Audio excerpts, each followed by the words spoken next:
wa miungu umetukuka, muumbaji wa vyote duniani na mbingu,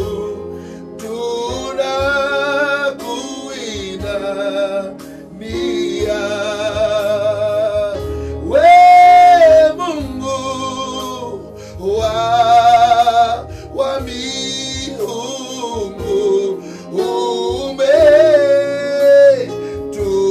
umetukuka, muumbaji wa vyote duniani na mbingu, tunakuinamia. Wa ajabu, wewe Bwana wa ajabu,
mbinguni kuna wazee 24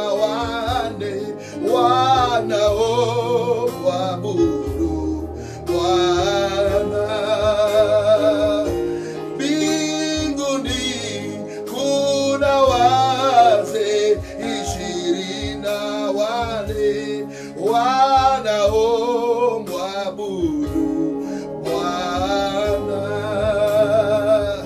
Nasema mbinguni kuna wazee 24 wanaomwabudu Bwana. Mbinguni kuna wazee 24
Hakuna kama wewe. Hakuna kama wewe.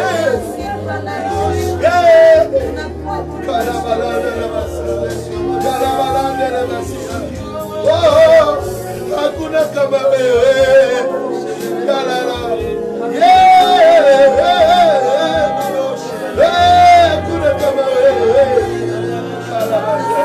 Hakuna kama wewe. Hey, jana balade jana basina. Hakuna kama wewe. Hakuna kama wewe. Hakuna kama wewe. Kala balada. Hakuna kama wewe. Yesu hakuna kama wewe. Hakuna kama wewe.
Ndoa za watu majira haya Bwana. Wewe unasimamisha jamii za watu. Simamisha jamii Bwana za watu wako. Naomba Bwana uweze kupatiana hekima, uweze kupeana maarifa katika jina la Yesu Kristo. Mashata la balande, ne baranda la basika la balanda. Shanda la basika la balanda. Masateri ya la balanda na wasi. Hakuna mwingine kama wewe.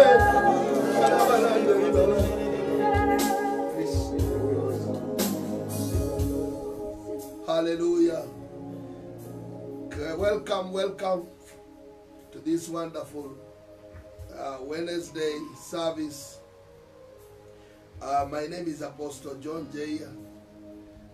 The Ark of Worship Kenya, Ark of Worship Nairobi, and we are privileged to be on air today once again to minister to you.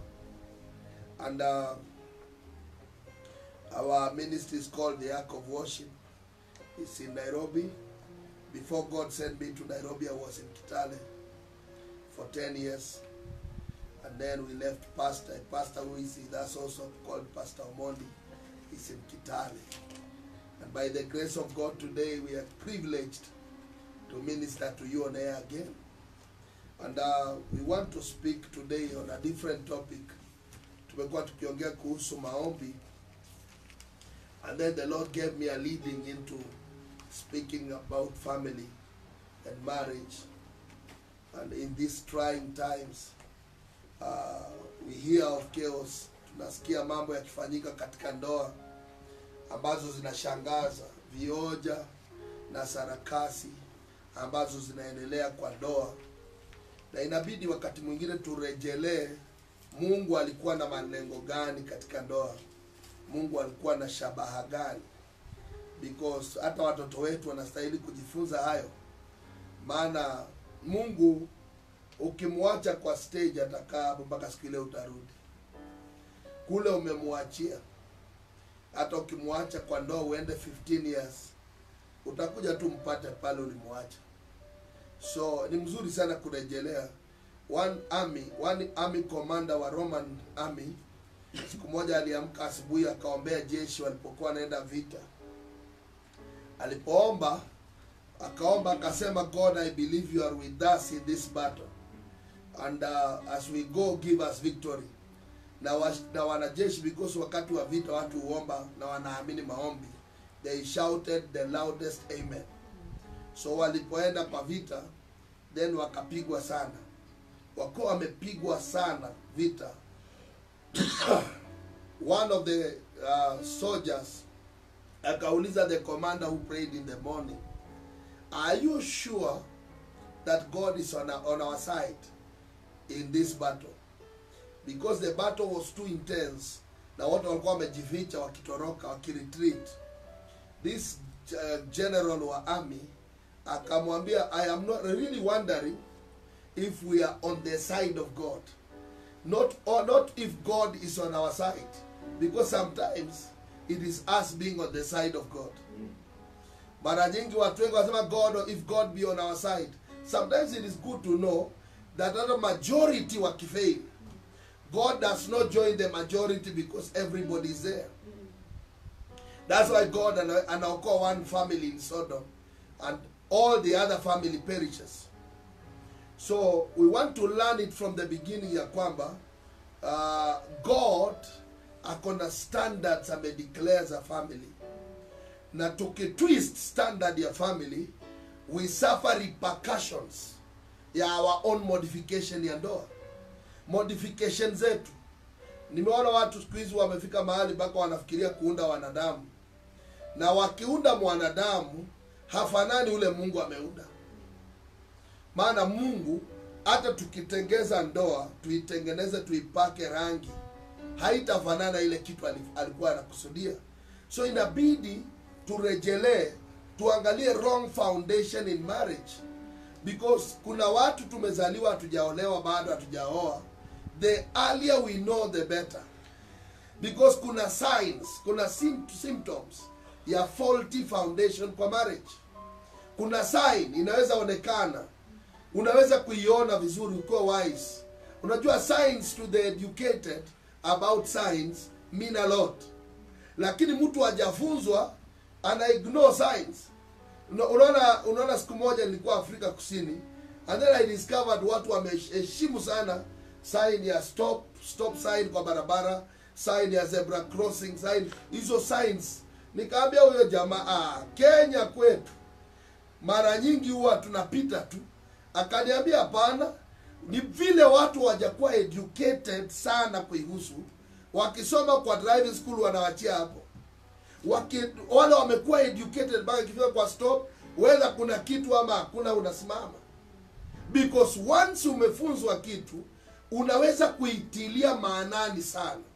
So God akatika ndoa, na wajua ndoa ndio hata baba yetu Abraham and Adam kwa Genesis chapter number 2 verse 18, alipoletewa mke hakungojea lecture ya Mungu.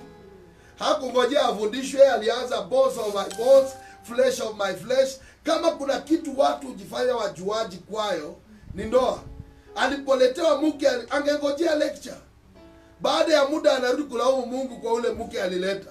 Lakini alipoletewa alianza bones of my bones, flesh of my flesh, ataitwa God akaona mtu ni mjuaji anajua kila kitu, akamwachia tabia ya Mungu. Baada ya muda akapata family in crisis.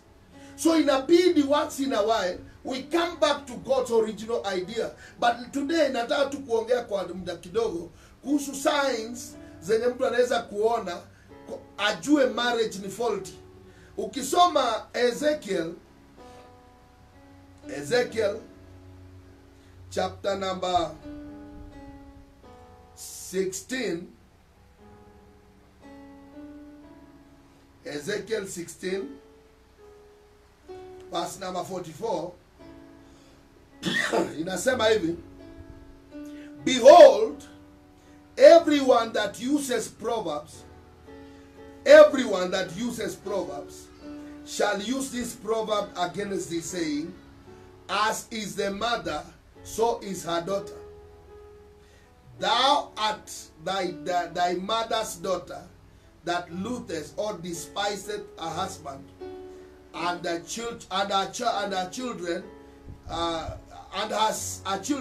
and thou art a sister of thy sisters, which despise their husband and their children. Your mother was a Hittite, and your father was an Amorite. Nataka tuangalie hii story vizuri. Bible inasema kila atumiaye methali atatumia hii methali kinyume chako. Kama mama ya mtu alivyo, hivyo ndivyo binti zake watakuwa. Wewe ni binti wa mamako aliyemdharau bwanake na watoto. Na wewe ni dada ya dada zako waliowadharau waume zao na watoto. Alafu inarudi tena kwa foundation. Inasema mamako alikuwa Muhiti na baba alikuwa Muamori. Kwa hivyo marriage foundation ikikuwa set vibaya, huwa ina raise watoto wamekuwa set vibaya. Na unaweza kutrace your marriage from your parents. Unaweza kuitrace. Kama umeanza kupoteza miguu, you are losing steps. Inastahili urudi a step backwards na uanze kuangalia from your parents. Na kama wewe ni parent, tena unaweza rudisha macho nyuma, you see it from your parents. Na kila mtu ana parents, whether walikufa ama wako hai. At least na ndoa yenye mtu amezaliwa na hana parents, pia nitakuja kuizungumzia. Umezaliwa wazazi wakafa, ukalelewa na nyanya, shida za ndoa ya aina hiyo zinakaa vipi?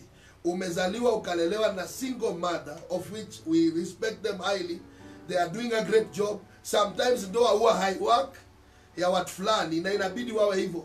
So wanafanya bidii ya kuwa mama na kuwa baba at the same time. Hizo ndoa zinafanana namna gani? Tutakuja tuangalie pamoja na wewe ya ndoa za baba peke yao. Baba amechukua watoto, amewalea peke yake, inafanana namna gani? Tutakuja kuangalia msingi kama hii ya baba na mama wako, lakini ni crossbreed. Mama ni Muhiti, mama ni Muhiti na baba ni Muamori.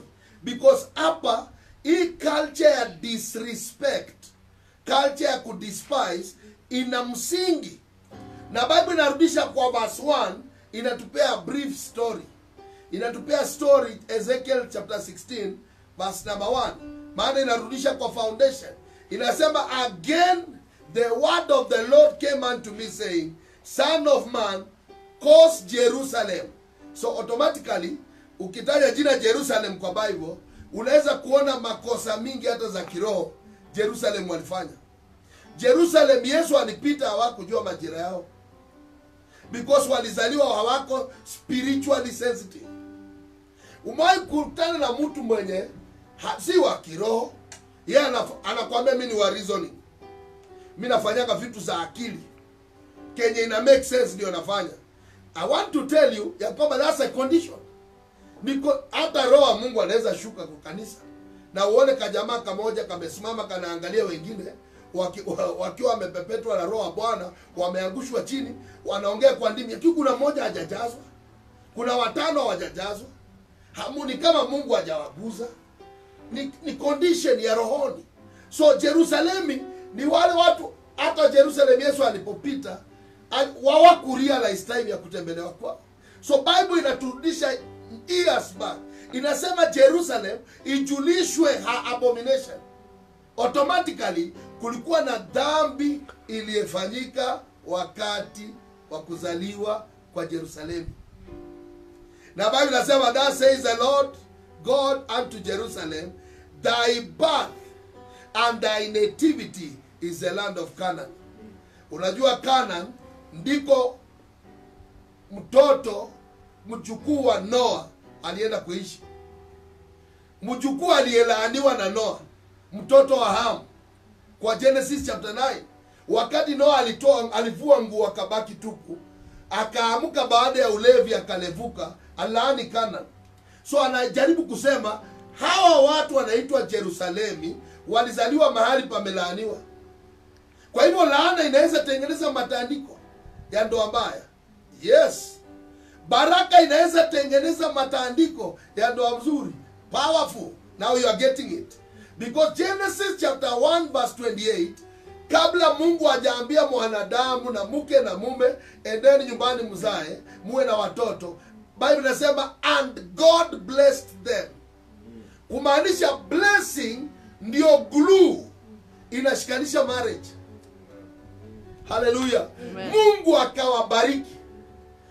Kwa nini akawabariki? Na Bible inasema baraka ilifanywa aje? Because na wengine wanasema tulipotoka kwetu hatukubarikiwa, maana hatukupewa kitanda. Kupewa kitanda na kupewa kiketi sio kubarikiwa, ni kuzawadiwa. Kwa Kiswahili hiyo ni kuzawadiwa. Watu wengi sana wanasema nilipofanya harusi nilibarikiwa sana, watu waliniletea viti na thermos ni kuzawadiwa. Because originally wakati Mungu alibariki ndoa ya Adam na Eve, hakuwapea kitanda, bali nasema Mungu aliwabariki akasema. Kumaanisha foundation yenye iko na uovu kwa ndoa na foundation yenye iko na uzuri kwa ndoa ni maneno yaliyosemwa kwa hizi ndoa mbili. Kwa jamii ni nini ilisemwa? Hii inaunda matandiko. Unaweza kujaribu hata kuosha mume wako mguu na haiwaki. Unaweza kujaribu kumvua koti akifika kwa mlango na kumvalisha slippers na bado haiwaki. Nishaiona watu wa minimum counsel thousands of people. They come to me as a man of God. I wonder what men want in marriage. I wonder what women are looking for in marriage. There is nothing I have not done to this woman. Nimefanya. Na kweli unaona amefanya karibu yote. Isipokuwa moja. Hii kitu iko na baraka ama haina. So, hapa anaambiwa chukizo la Yerusalemu mara ya kwanza. Alizaliwa mahali panaitwa Canaan. Canaan unajua walilaniwa.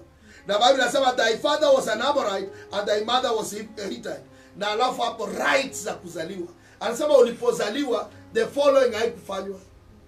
So unaweza anza aje kusolve problem ya ndoa ya mtu kudharau bwana yake kwa kurudi huko?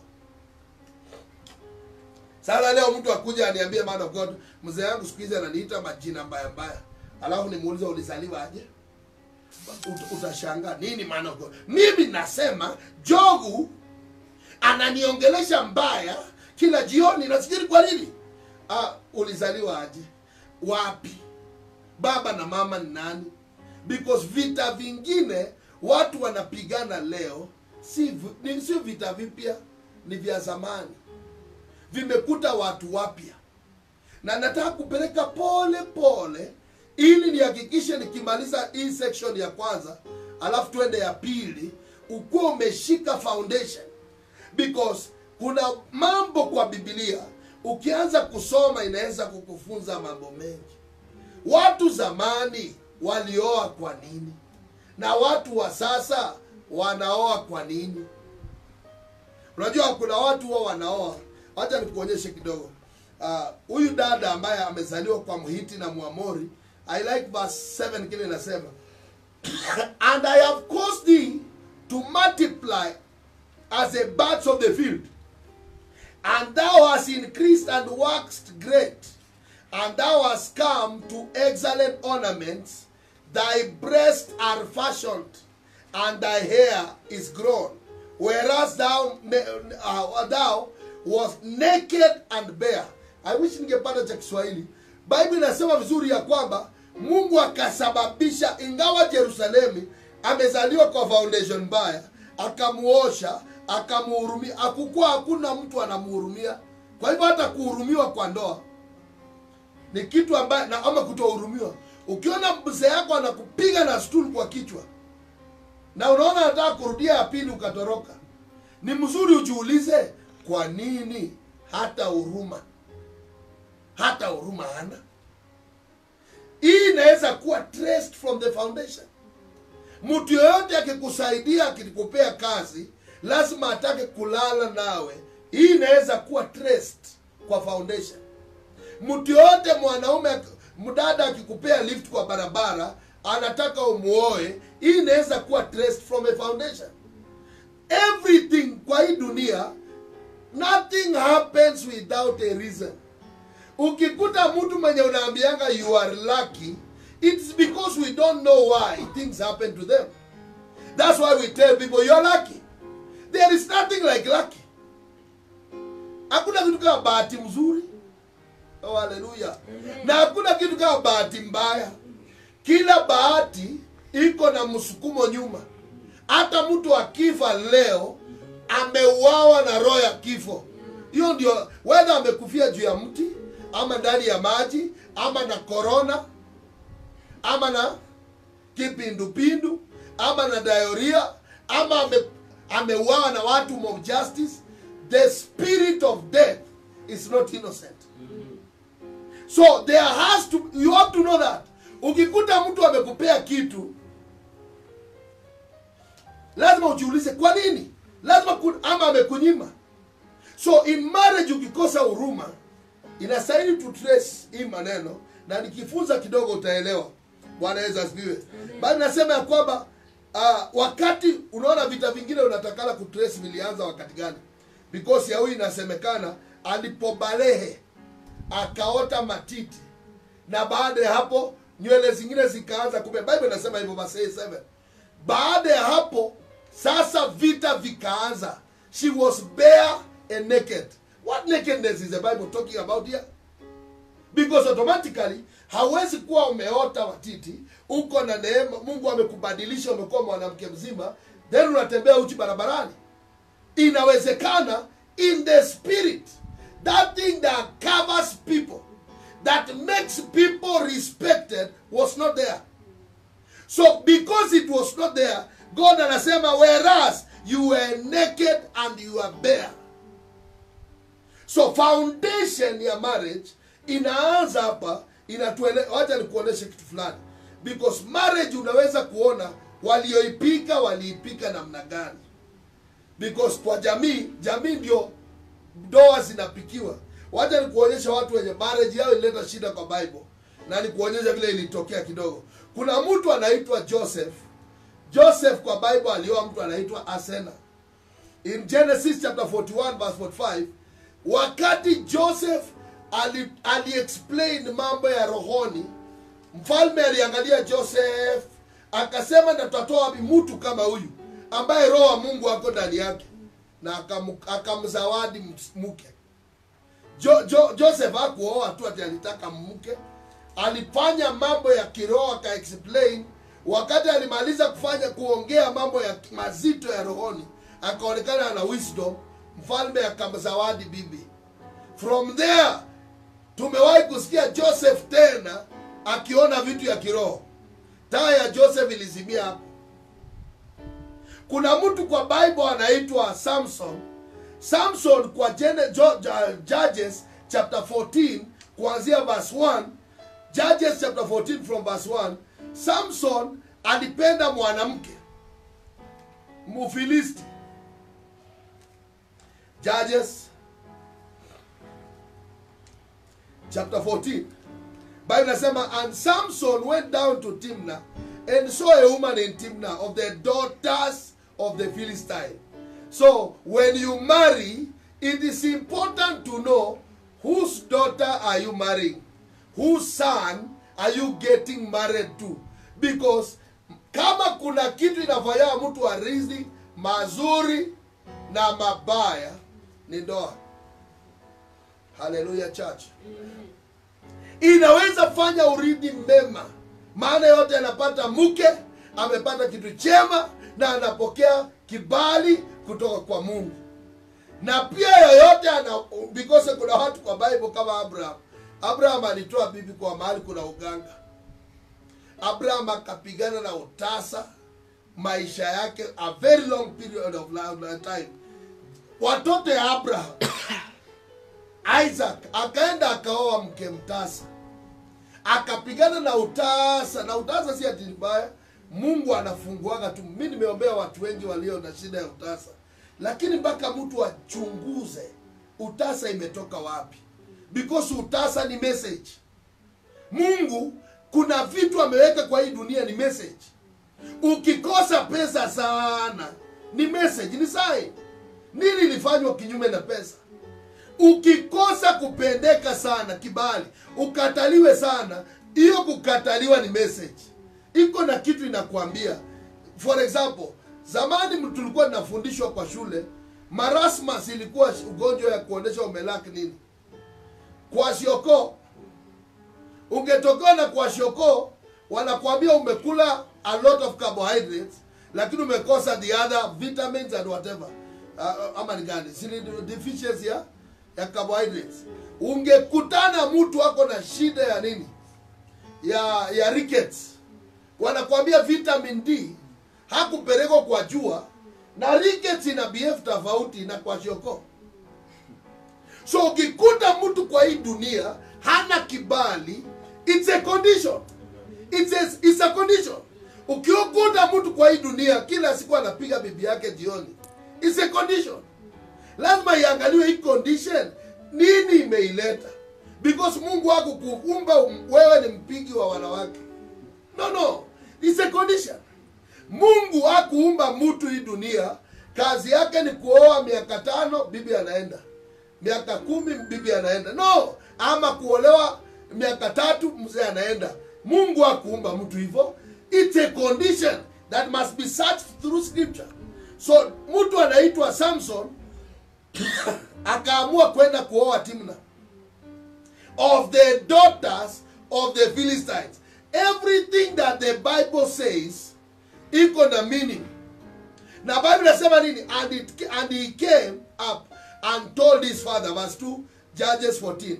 He came and told his father and his mother and said, I have seen a woman in Timnah of the daughters of the Philistines. Sikia vile Samson alikuwa na kiburi. Now therefore, get her for me to wife. You don't talk to fathers like that. Ati nienda unitafutie unileteo bibi nioe. That's how Samson talked to the father.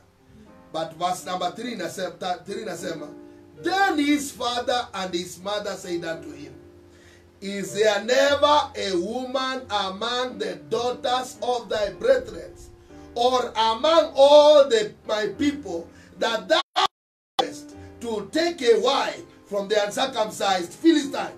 And Samson said to his father, get her for me, for she is pleasant.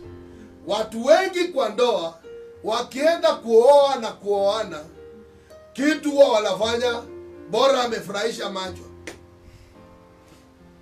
Na hiyo ndio ilikuwa weakness ya Samson. She is pleasant to my eyes. That was the measure Samson alitumia. Now huyu dada alijeruhi Samson ama hakujeruhi? Verse 20 inaniambia vizuri ya kwamba, and Samson's wife was given to his companion whom he had used as a friend. Samson, the same girl that was pleasant, was also pleasant to somebody else. Criteria na foundation Samson alitumia kuoa, she is pleasant. Nini Samson aliambiwa mambo ya kuoa? Verse number 13, chapter 13, wakati God alikuwa anapeana Samson kwa hii family, alisema ya kwamba asioe watu fulani. God anajua who you can wife and who you cannot wife, who you can husband you and who cannot. Wadada wengi bora huko na dimpo na una pimpo. Anasema by fire by thunder I must be married. Huyu tukipata na watoto quality wakitembea. So this Samson made a mistake because he and I alioa by rebellion. He rebelled against God to marry. Now for that reason he failed even before starting. And he failed. Akaenda ya pili akachukua Delilah. Because anytime you rebel against God, you are going direction ya suicide. Now another person kwa Bible married for another reason, kama this guy anaitwa David and Michal. David alioa mtoto wa king, na alioa mtoto ya king kama reward ya kupiga mtu anaitwa Goliath. aliuliza na mtu me atapiga huyu mufili. 1 Samuel chapter 17 verse 26. Sasa ukiwa footballer, hapana funga bao 6 alafu unachagua msichana kwa hiyo stadium. Ule unasema this is a good wife. Anaweza kuwa ameconnect na your victory. So David wakati yako kwa kutaka kupigana na Goliath, aliuliza na kwa verse 26, 1 Samuel 17:26, aliuliza na ule mtu atapiga hii jamaa, watampea nini? Akaambiwa simple. Kitu ya kwanza ataoa. Hey, ukitoka kwa forest, wewe ni kijana ya mchochole kwa forest, wakuambie leo utaoa mtoto ya president. Kitu ya pili, jamii yenu itatolewa kwa tax. Sasa David damu ikakimbia. Akasema I killed a bear, I killed a lion. This kind of a motivation. This one. Even Goliath, morali kapanda juu. And David in 2 Samuel chapter 6 verse number 16. Chapter 6 verse number 16. Michal alipoona David akidance before the Lord, Bible inasema she despised him. This woman loved David, but never loved the making of David. When David was busy dancing before the Lord, the woman despised David. Na Bible yangu inaniambia vizuri ya kwamba wakati alidespise David, alimwambia leo umejiaibisha mfalme. Why? Because mbele za Mungu vile umebehave. David naye unajua, this is the woman, this one died barren. Alikufa barren for life because hakujua ya kwamba behind the king, behind the throne, behind the scene, every king has a worship. There is a worship. Na sometimes ukiingia kwa worship, ndio unaona kuna watu wataka tukue comfortable before God. Unajua you are there, Father God, na wajipanguza. Wakati mtu wako anakuwa made king, ukishakuwa made from a background yenye David alikuwa, you cannot worship God like an ordinary man. You cannot. But because the wife was a token out of fighting, the wife was a token, despised the king. Now another person alimarry for connection, anaitwa Ahab. In 1 Kings chapter 16 verse 31, 1 Kings, alimarry of a king's king, mtoto wa mfalme, lakini acha tusome 1 Kings. Hata wafalme wanafanya makosa kwa hii, na shida ikaanza.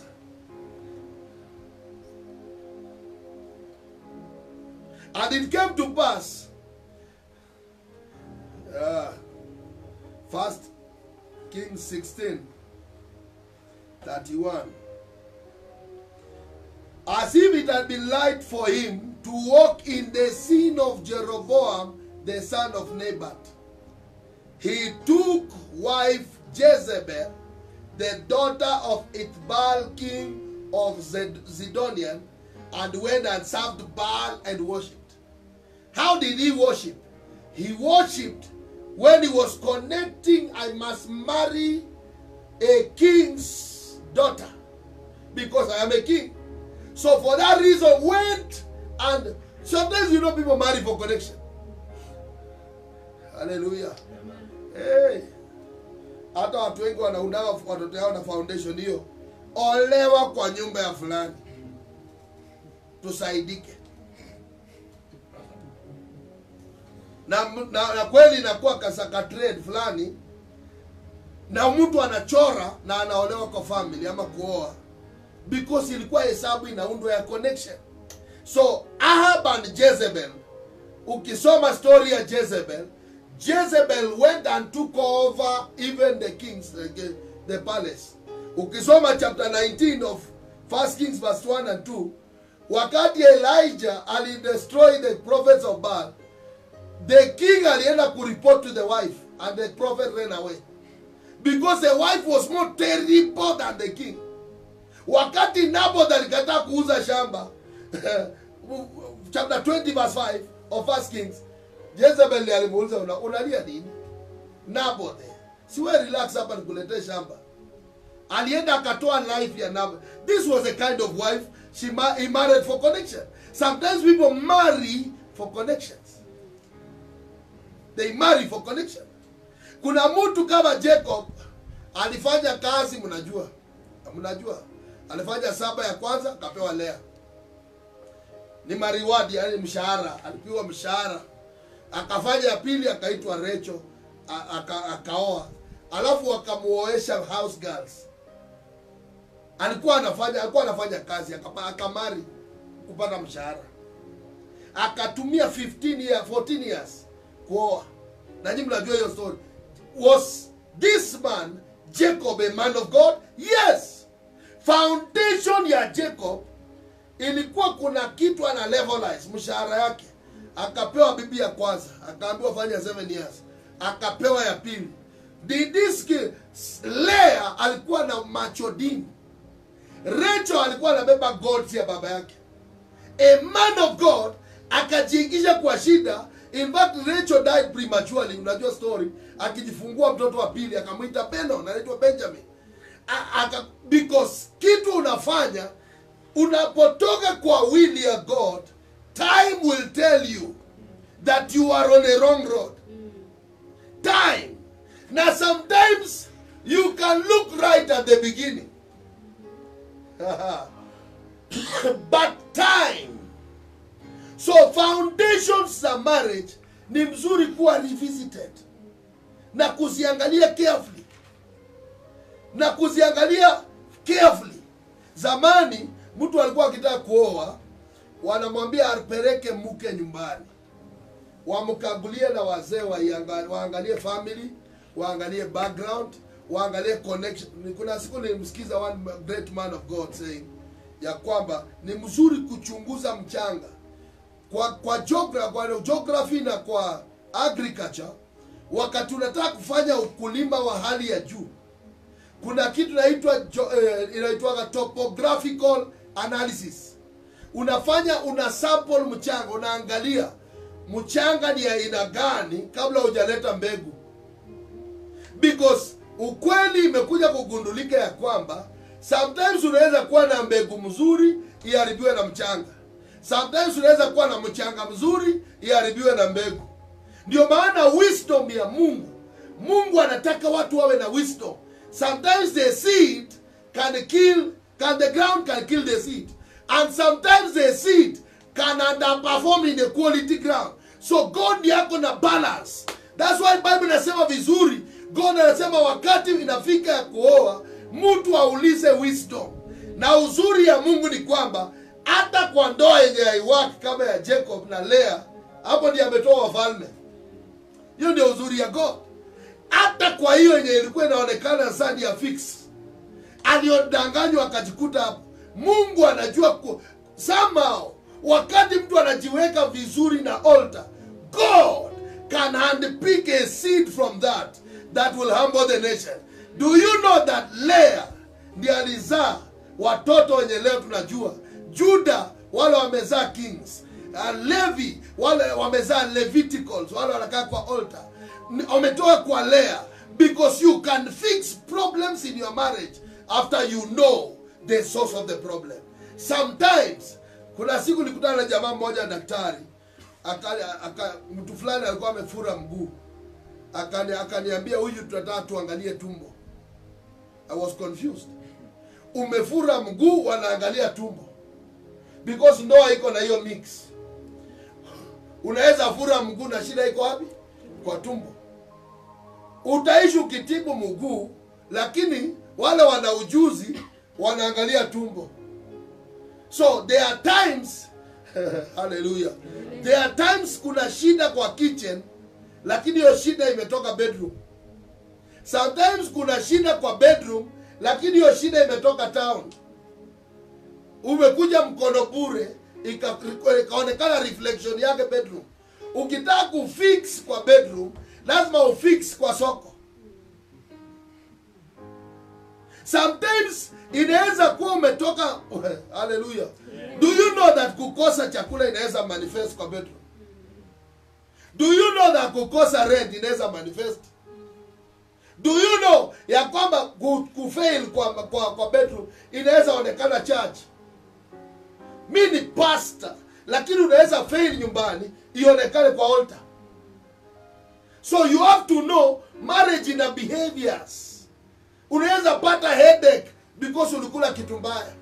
Mpaka mtu anakuambia ulikula kitu mbaya, anasema kukula iko na connection gani na kile nasikia kwa kichwa? Iko na connection. Praise the name of the Lord.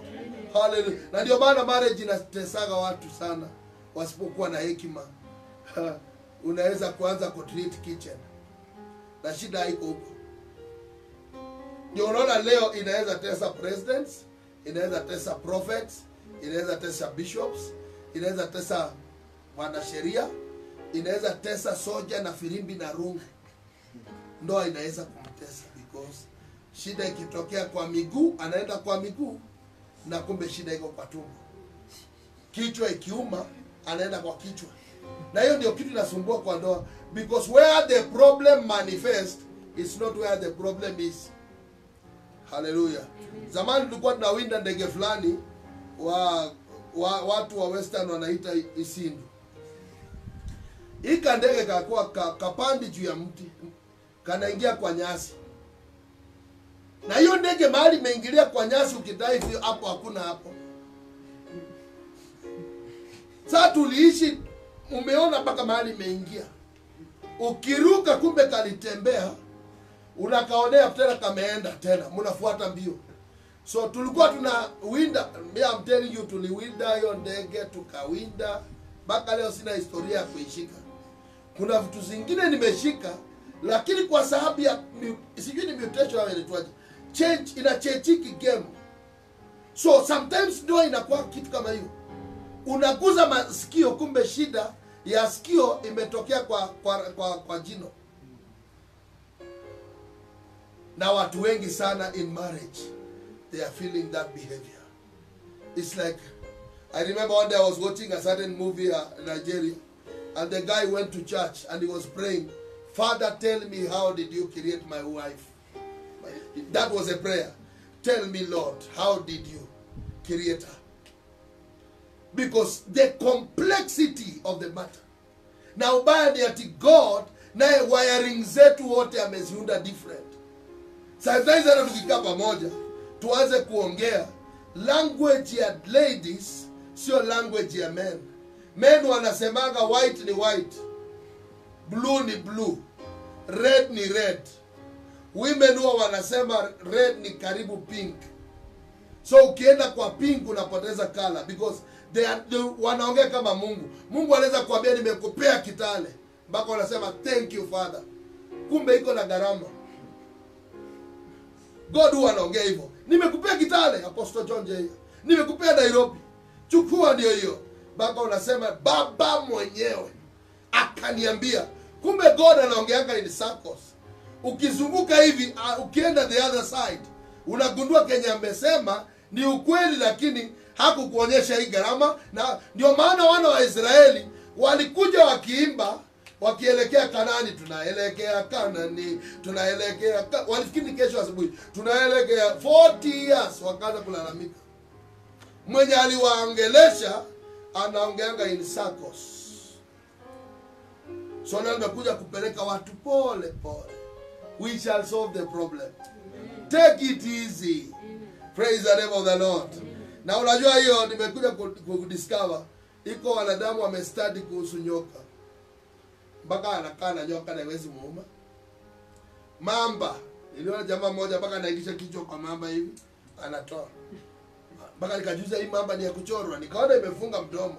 Nikajua hii si ya kuchorwa, hii mamba ni serious. Huyo jamaa amejua kukaa na mamba. Nimeona na uzuri ni kwamba mzee wako akiwa simba, hata simba ana mke. Inabidi uwe simba mwingine, na ndoa itawaka. Mimi nataka kukueleza ukweli, lazima iwake. It can work in the name of Jesus. So ni mzuri tuanze kuangalia cultures kadhaa ambazo zinapikwa kwa family, na zinapikwa aje? Because cultures, family ndio breeding ground. Ukisoma bed ya marriage kwa Bible, according to Hebrews chapter 13 verse 4, inaongea kuhusu marriage should be honored by all and the bed of marriage should be kept pure. Bed ya marriage ndio seed bed. God kuna sababu ameunda marriage, na bed ya marriage is used as a seed bed. Room, nyumba yenye watu wanaishi inatumika sasa kama place. Unaona kuna kafisi seed bed, ukishamaliza seedlings unaziweka place, zinaanza kugrow. So mahali watu grow ni hapo kwa nyumbani, na ukifail hapo nyumbani unaanza kuraise watoto wanashindwa hapa nje. So ni mzuri sana ujue God amedesign hiyo home yako kuwa very spiritual. Kenye kitatoka hapo either kitatesa watu ama kitasaidia watu. That's why kama uko na mtoto sema amen. Hiyo boma unaishi naye, hata hadi kitanda moja, hata hadi bedroom moja, hata kama haina bedroom, because hata mimi nimeishi hapo. Hiyo nyumba yenye haina bedroom, bado nimeishi ndani. By the grace of God, thank God I have 4 children now. I have my wife. Tumeishi kwa hiyo nyumba na tumekuwa na 20 bob. 20 bob per day was my income. Na naweza kukuambia kwamba you can win if you know why you are losing. You can win if you know why you are losing. And I want to take you slowly because kila family ina culture. Na ndio maana zamani walikuwa wanaangalia, wanakuambia hii family huwezi oa hapa. Mpaka unashangaa siwezi oa aje na wasichana ni warembo, because the culture of that family na ya kwenyu zinapitana. Hii family na hii huwezi oana because the philosophy and the leading of that family haiwezi kubaliwa kwa hii. So that's why ulisikia wazee wa zamani walikuwa wanakaa chini na kuambia unataka kuoa wapi? Unasikiza wapi? Hapo kwa mtoni hapo utaweza. Unasema kwa nini na huyo dada tumekubaliana? Anakuambia acha kukubaliana. Hiyo jamii kama hamtapika pombe utaweza? Unasema huyu apikangi pombe. Au baada ya muda unasikia amekwambia mimi nasikia niko na mwito mpya. Unamwambia mwito gani? Nimeona hii area bar inaweza fanya mzuri sana. Unaona ulikuwa unataka kuwa muinjilisti. Muinjilisti wa kuuza kitu. Because kwao kuna hiyo culture. Kila family ina culture yao. Na inajengwa aje? For example, kama hii Bible ime-highlight hapa, iko na culture of dishonor, disrespect. But women don't respect men. They don't. They believe respect is fear. So, in family Ezekiel 16:44, they don't respect. Don't. Na imewekwa vizuri ya kwamba wewe ni mtoto wa mama yako aliyemdharau mume wake na watoto wake, na wewe ni dada ya dada zako ambao pia so culture ya hii familia inaonyesha ya kwamba kuanzia mwanzo they don't know how to respect. Let us make it clear, you can love somebody, but to respect somebody and to love mean different things. To love somebody is find that person admirable, find that person desirable. You finding somebody admirable and finding him desirable. But to honor somebody is to treat as valuable. Na ndio kuna watu anaweza kuwa kwa njia saa 7 ya usiku. Na unamwambia ndugu, saa 7 ya usiku hujafika kwako. Anasema wanaume waingika kwa nyumba kama kuku. Waingika kwa nyumba because ile group amewaja nyumbani ya mke na watoto hawa treat us valuable. Na pengine kazi iliisha saa 11 jioni. Akiwa value ataenda nyumbani mapema. Na thank God because of curfew kimpango kwa mbali. Because curfew imerudisha watu nyumbani mapema. Ingawa naye kuna wale wamerudi na kukakuwa na hatari because hawajazoea kuja hivyo mapema. Lakini imerudisha watu mapema. Because unaweza kuwa you don't treasure your family. You don't know how to honor your wife. You don't know. Na hii inaunda culture. How do I know inaunda culture? Na by the way, wale watu wanajua mambo ya polygamy spirit, origin yake, because nataka kukuonesha origin, ilitoka kwa culture ya familia Adam. Na Adam alianza ndoa aje. Na utaona kweli polygamy spirit ilitokana na culture, familia ya Adam. Adam alipoletewa mwanamke akitaka kumuoa, alimuita bones of my bones, my sweet pie, call them the good names.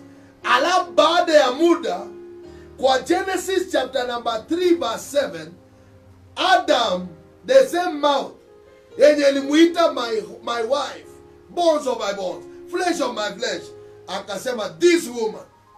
Tena naambia God, it is this woman you gave me. Kumaanisha I didn't want. Wewe ndio uliniwekelea. Adam. From Adam, a few generations later, because Adam alizaa Cain and Abel. Cain akazaa mtoto anaitwa Enoch. Enoch ukifuata kidogo, Enoch, Genesis chapter 4. Hallelujah. Wacha tusome na wewe. Ndio ukubalie kwamba polygamy ilianzia hapa. Kwa family yenye wanaume waheshimu wanawake. Genesis chapter 4 verse 18. Wacha nianzie 17.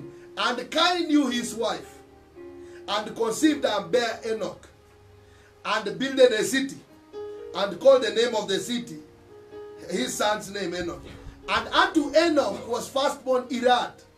Irad begat Mahujael, and Mahujael Methuselah, and Methuselah begat Lamech. Lamech is the first polygamy. Polygamist in the Bible. And Lamech took him 2 wives. So ni jamii ya Adam ilianza tu kuongea kirafraf. Ukiona jamii inaongeleshaka wadada frafraf, lakini saa ile ya kuapproach very sweet na flower, hiyo jamii ndio huwa ina mutate. Baada ya muda inageuka na kuwa polygamy. Because you have to get this one. Ndio ukiongelesha huyu mbaya, unamwacha apone uende kwa mwingine. So that was the culture. Ilikuja kuleta Lamech. Lamech akasema kuliko niishingi kwa mahali pamoja, nilikuwa nimevumilia. Sasa Lamech si wale walivumilia. Lamech akasema kitu ya kufanya, wacha nioe wawili, nikikosana na huyu akwe na kichwa, I go to this one. So culture ya family ya Adam ndio ilikuja baadaye ikazalisha polygamy. Na ilikuwa culture aina gani? Ya dishonor. You just don't respect. Unaongea tu. Na unajua 1 Peter chapter 3 verse 7, hii culture ya kuongeleshaka wanawake bila respect, your wife bila respect, hiyo culture wa ina block heavens. Prayers don't get to God. 1 Peter chapter 3 verse 7 nasema, wives, husband, deal with your wives according to knowledge, as unto weaker vessels, because they are joined heirs with you of the grace of life, so that your prayers may not be hindered. So godlessness ambaye ili revolve kwa nyumba ya Cain, ya Adam, godlessness ilikuwa caused na dishonor for women. And I want to declare over you that that culture is the one. Ukisoma vizuri ya kwamba yes, Eve alilua Adam into kukula matunda, na after that you discover blame game started. So kuanzia leo kama kwako kumeanza blame, tafadhali cool it down. It can revolve in a generation. Na isae a certain culture in your family. Stop the blame game. Take responsibility. Say I am wrong. Let's move on. Iki tuishe. Why? Because that culture revolved. It was a culture in a family. Kuna culture yenye ukisoma kwa Bible ina deal that culture, divorce and separation. God hates divorce. Dakuja kuichukulia pole pole. Why is it that people divorce? Now God, it was never in his will, perfect will, for man to divorce. It was never. Haikuwahi kuwa tazamio la Mungu wanadamu wamalize, wameanza pamoja miaka 20, wamewachana. Haikuwa na hata mpaka leo, it is not the will of God. It is not. But will of men Because Yesu aliwahi ulizwa swali. Na si Moses alisema watu wa divorce. Yesu akajibu hiyo swali. Kwa because aliulizwa kwa Matthew 19 verse 7. Moses si alisema watu wa divorce. Moses akasema verse 10. Matthew chapter 19 verse 10. Akawaambia it is because of the hardness ya mioyo ya wanadamu. Kwa sababu ya ugumu wa mioyo. Kwa hivyo kuna watu mioyo yao iko na ugumu. Ugumu wa kufanya nini? Kusamea. Na kama lazima ukuwe na ndoa itakuwa example, msamaha lazima iende juu. Na msamaha mingi. Because lazima Yesu siku moja Peter alikuwa mtu anapenda kuchapa watu sana. Peter akakujia Yesu.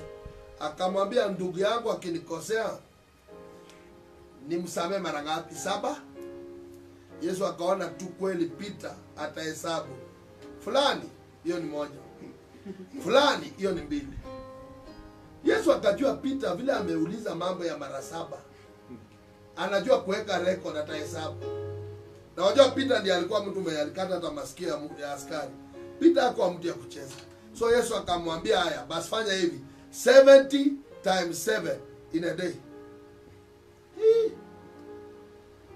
Peter akaona hiyo hesabu ata lose count. Because mtu kukosea that much in a day. So marriage is a game that requires a lot of patience and a lot of forgiveness.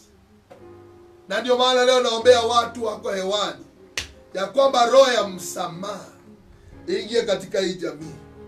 Katika jina la Yesu Kristo. Nasema roho ya msamaha. Nasema roho ya msamaha.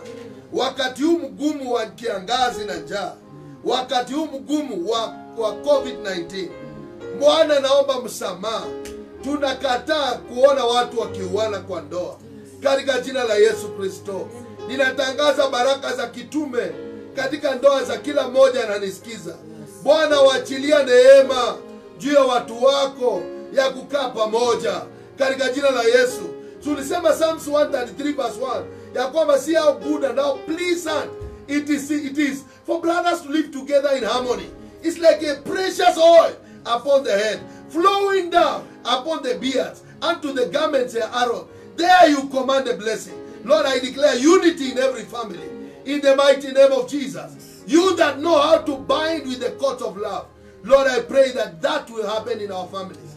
Ninaombea ule Bwana mume wake ameondoka na ajui atarudi lini. Bwana patiana moyo wa msamaha kwa hiyo jamii. Ninaombea huyu ambaye mke wake amemfanya mambo mabaya. Ninaomba kabla Bwana hajachukua hatua, roho ya msamaha ianguke juu yao. Katika jina la Yesu Kristo. Ninaombea huyu mwenye Bwana ananisikiza na ajui atatoa wapi chakula. Mkono wako wa heri uonekane. Sio unapiganiaga ndege na ndege za angani zinakula. Leo ninaomba Bwana mkono wako wa heri ushuke juu ya huyu katika jina la Yesu. Ninaombea huyu ambaye magonjwa yamesumbua jamii yake. Siku ya leo ninaondoa mkono wa magonjwa katika jina la Yesu Kristo. Jina lako libarikiwe, jina lako liinuliwe.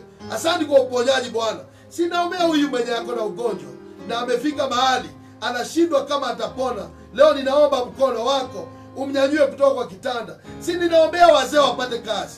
Wapate kazi yenye faida katika jina la Yesu Kristo. Ninafungua mbingu zao. Wale wenye uchungu wanasikia kujinyonga. Siku ya leo mkono wako uwafikie na uwakomboe. Warudie jamii zao. Si ulisema utawatumieni nabii ambao na roho ya Elia atakayorudisha moyo wa baba kwa watoto wake na ya watoto kwa baba zao, ili kusiwe na laana chini ya jua. Leo tunarejesha moyo wa mababa kwa watoto yao na ya watoto kwa mababa zao, ili kusiwe na laana Kenya katika jina la Yesu Kristo. Ulinituma niongee neema juu yao. Bwana ninanena neema juu yao katika jina la Yesu nimeomba. Amen. Hallelujah. Unaweza ongea na mimi kwa simu. Namba ni 0710 76 75 96. 0710 76 75 96. Unaweza tuma sadaka zako. Unaweza tuma prayer request. We are here to pray for you. And we believe God is going to see you through. In the name of Jesus. Hata kuwa na changamoto aje. Maana nitaendelea hii ujumbe pole pole. Ikuonyeshe hatari za wale watu walienda kinyume na mapenzi ya Mungu na vile walimaliza. na naamini ya kwamba tutalea watoto wanajua kuongeleshana,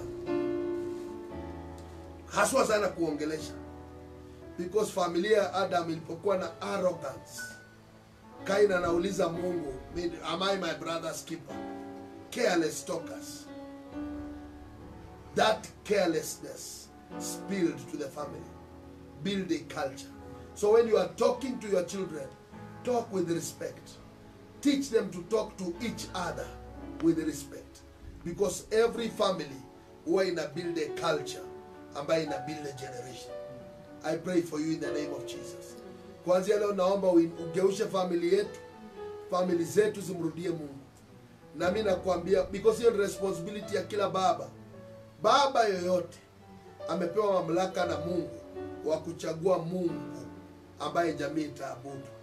Na ninakuombea katika jina la Yesu, unapo take challenge ya kurudisha family kwa Mungu, may the God that I pray to and he answer your prayer in the name of Jesus. So we have our church in Kitale, mahali panaitwa Kibomet. Now we have another church where I am based, Nairobi, mahali pale panaitwa Roysambu. Fika Roysambu pale kwa ile footbridge, just 100 meters on Zimmerman side along Thika Road. Utaona bana yangu kubwa iko pale. Apostle John J. is my name. The Ark of Worship is our church. Welcome, let's worship together. We have another church in Nakuru. Ukienda njia ya Nyahururu, you can find Pastor Gedenji Bernard is there. You can join there and worship. We have another church in Moisbridge.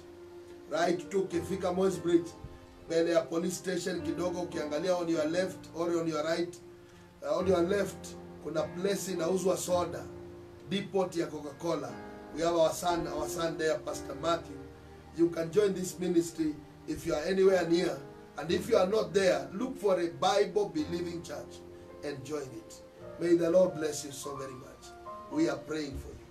Amen.